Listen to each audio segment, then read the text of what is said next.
conditions communes ont signifié le refus de mettre en place cette réforme en 2014. Plusieurs milliers de communes n'ont pas rendu de projet au vu des difficultés rencontrées. Dans le même temps, nos organisations syndicales ont adopté des vœux communs en ce sens dans de nombreuses instances statutaires.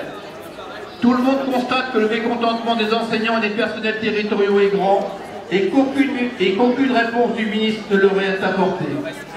Les enseignants, les personnels territoriaux le disent, cette réforme dégrade les conditions de travail de tous les personnels et les conditions d'apprentissage d'accueil de tous les élèves.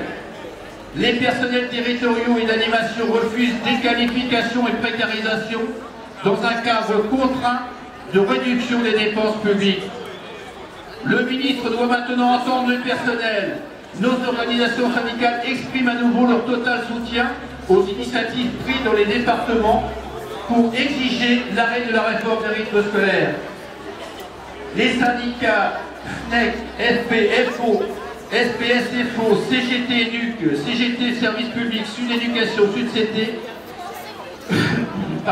décident de s'adresser au ministre pour exprimer leur volonté que la réforme des rythmes scolaires soit remise à plat par le retrait du décret du 24 janvier.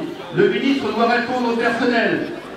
Ils inscrivent leurs revendications sur la question des rythmes dans le cadre des journées d'action interprofessionnelle comme celle d'aujourd'hui, en opposition aux politiques d'austérité pour la défense de la sécurité sociale, des services publics et des conditions de travail des salariés.